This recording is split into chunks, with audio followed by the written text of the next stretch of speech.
ಹಾಗಾಗಿ ಇವತ್ತು ಏನು ನಮ್ಮ ಡಿ ಕೆ ಬಿ ಕೆ ಅವರು ಇಬ್ಬರು ಸೇರಿಕೊಂಡು ಸಭಾಪತಿಗಳಾದಂಥ ಹೊರಟ್ಟಿಯವ್ರನ್ನ ಸಾಕಷ್ಟು ಅವ್ರ ಕಚೇರಿಯಲ್ಲಿ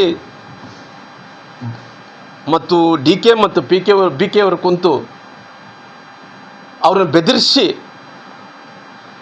ಅವ್ರನ್ನ ರಾಜೀನಾಮೆಯನ್ನು ಸಹಿಯನ್ನು ಕೂಡ ಪಡ್ಕೊಂಡಿದ್ದಾರೆ. ಬಹುಶಃ ಹೊರಟ್ಟಿಯವರು ಕಚೇರಿಯಲ್ಲಿದ್ದಂಥ ಟೈಮಲ್ಲಿ 2 ತಾಸುಗಳ ಕಾಲ ಅವರು ಕೂಡ್ತಾರೆ. ಯಾರ್ಯಾರು ಡಿ ಕೆ ಅವರು ಬಿ ಕೆ ಅವರು ಇಬ್ಬರು ಕುಂತು ಅವ್ರನ್ನ ಬಲವಂತವಾಗಿ ಬೆದರಿಸಿ ರಾಜೀನಾಮೆಯನ್ನು ಪಡೆದ ನಂತರ ನಾನು ಈ ರಾಜ್ಯದ ಮುಖ್ಯಮಂತ್ರಿಗಳಿಗೆ ನಾನು ಕೇಳ್ತೀನಿ,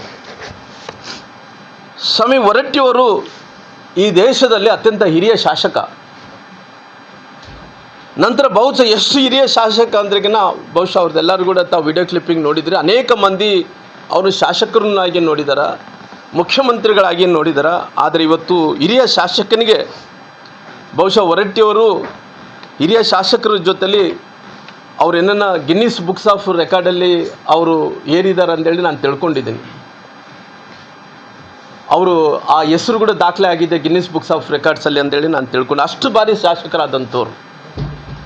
ಆದರೆ ಇವತ್ತು ಹಿರಿಯ ಶಾಸಕರಿಗೆ ತಾವು ಮಾಡಿದಂಥ ಅಪಮಾನ, ಮುಖ್ಯಮಂತ್ರಿಗಳು ಯಾವ ಮುಖ್ಯಮಂತ್ರಿಗಳು ಈ ರೀತಿ ಅಪಮಾನ ಮಾಡಲಿಲ್ಲ, ನೀವು ಅಪಮಾನವನ್ನು ಮಾಡೋಂಥ ಕೆಲಸ ಮಾಡಿದಿರಿ. ಬಹುಶಃ ಅವ್ರು ಏನನ್ನ ಬಾಯ್ಬಿಟ್ರೆ ಏನೇನು ಆಗಿದೆ 2 ತಾಸುಗಳ ಕಾಲ ನೀವು ಡಿ ಕೆ ಅವರು ಬಿ ಕೆ ಅವರು ಕುಂತು 2 ತಾಸುಗಳ ಕಾಲ ಬೆದರಿಸಿ ಅವ್ರನ್ನ ಎದುರಿಸಿ ಅವರು ರಾಜೀನಾಮೆ ಕೊಡಿಸಿದ್ರಂತ ಅವರು ಬಾಯಿ ಬಿಚ್ಚಿದ್ರಿಗಿನ ನಿಮ್ಮ ಬಂಡವಾಳ ಬಯಲಾಗುವಂಥ ಕೆಲಸ ಆಗುತ್ತೆ. ಡಿ ಕೆ ಶಿವಕುಮಾರ್ ಅವರು ಬಿ ಕೆ ಹರಿಪ್ರಸಾದ್ ಅವರು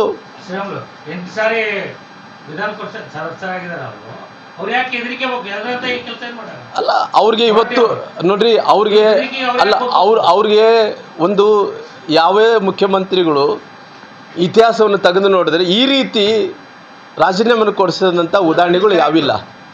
ಯಾಕಂದರೆ ಅವರು ಅಲ್ಲ, ನಾನು ಇವತ್ತು ಒಂದು ಕಡೆ ಅವರು ಹಿನ್ನೆಲೆಯನ್ನು ನೋಡಿದಂಥ ಟೈಮಲ್ಲಿ ಬಿ ಕೆ ಹರಿಪ್ರಸಾದ್ ಅವರು ಮತ್ತು ಡಿ ಕೆ ಶಿವಕುಮಾರ್ ಅವರು ಹಿನ್ನೆಲೆಯನ್ನು ನೋಡಿದಂಥ ಟೈಮಲ್ಲಿ ಅವ್ರು ಯಾವ ಹಿನ್ನೆಲೆಯಿಂದ ಬಂದರೆ ಅದನ್ನು ಹೇಳೋದು ಬೇಕಿಲ್ಲ ಅಂತೇಳಿ ನಾನು ತಿಳ್ಕೊಂಡಿದ್ದೀನಿ. ನಾನು ಮತ್ತೆ ಅವ್ರ ಗುರುಗಳ ಬಗ್ಗೆ ಹೆಸರನ್ನು ಉಲ್ಲೇಖನ ಮಾಡೋಕ್ಕೆ ನಾನು ರೆಡಿ ಇಲ್ಲ. ಅಂದರೆ ಇವತ್ತು ಮುಖ್ಯಮಂತ್ರಿಗಳು 2 ತಾಸು ಸ್ಪೀಕರ್ ಚೇಂಬರ್ದಲ್ಲಿ ಕುಂತು ಅಲ್ಲೇ ಕ್ಷಣದಲ್ಲಿ ಯಾಕೆ ಅವರು ರಾಜೀನಾಮೆಯನ್ನು ಪಡ್ಕೊಂಡ್ರು ಅನ್ನೋಂಥ ವಿಚಾರವನ್ನು ನಾನು ಕೇಳಬೇಕಾಗುತ್ತೆ. ನೋಡ್ರಿ, ನಾನು ಹೊರಟ್ಟಿ ಸಾಹೇಬ್ರ ಹೊರಟ್ಟಿಯವ್ರನ್ನ ನೋಡ್ರಿ, ನಾನು ಅಲ್ಲ ನೋಡ್ರಿ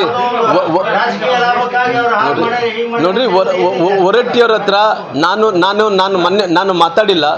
ನಾನು ಹೊರಟ್ಟಿಯವ್ರ ಹತ್ರ ಮೊನ್ನೆ ರಾಜೀನಾಮೆ ಕೊಟ್ಟ ನಂತರ ಮಾತಾಡಿಲ್ಲ. ಇದಕ್ಕಿಂತ ಮುಂಚೆ ನಾನು ಹೊರಟ್ಟಿಯವ್ರ ಹತ್ರ ನಾನು ಮಾತಾಡಿದ್ದೀನಿ. ರಾಮ್ಲೋರೆ ಇವರು ಭಾಳಷ್ಟು ಹಿಂಸೆ ಕೊಡ್ತಾ ಇದ್ದಾರೆ, ನನಗೆ ರಾಜೀನಾಮೆ ಕೊಡಬೇಕಂದ್ರೆ ಒತ್ತಾಯ ಮಾಡ್ತಾ ಇದ್ದಾರ. ನನಗೆ ಹೊರಟ್ಟಿಯವ್ರು ಹೇಳಿದಂಥ ಮಾತು, ಹೊರಟ್ಟಿಯವ್ರು ಹೇಳಿದಂಥ ಮಾತು ನನಗೆ ಇವತ್ತು ಮನೆ ರಾಜೀನಾಮೆ ಕೊಟ್ಟ ನಂತರ ಸಂಪರ್ಕ ಹೋಗಿಲ್ಲ. ಮಾಡಿದ್ರು ನಮ್ಮ ಗದಗಿಗೆ ನಮ್ಮ ಶಿವನಗೌಡರಿಗೆ ಮಾಡಿದಂಥ ರಾಮ್ಲೋರ್ನ ತಕ್ಷಣ ಲೈನಲ್ಲಿ ತೊಗೊಳ್ರಿ ಅಂದಂಥ ಟೈಮಲ್ಲಿ ನಾನು ಅವ್ರ ಹತ್ರ ಮಾತಾಡೋಕ್ಕಾಗಲಿಲ್ಲ. ಬೇರೆ ನನಗೆ ಇದಕ್ಕಿಂತ ಮುಂಚೆ ಅಂದರೆ ರಾಜೀನಾಮೆ ಕೊಡಲಿದ ಮುಂಚೆ ಹೊರಟ್ಟಿಯವ್ರು ನನಗೆ ಫೋನ್ ಮಾಡಿದರು. ರಾಮ್ಲೋರೇ ನನಗೆ ಭಾಳಷ್ಟು ಹಿಂಸೆ ಕೊಡ್ತಾ ಇದ್ದಾರೆ, ರಾಜೀನಾಮೆ ಕೊಡಬೇಕಂದು ಒತ್ತಾಯ ಮಾಡ್ತಾ ಇದ್ದಾರೆ.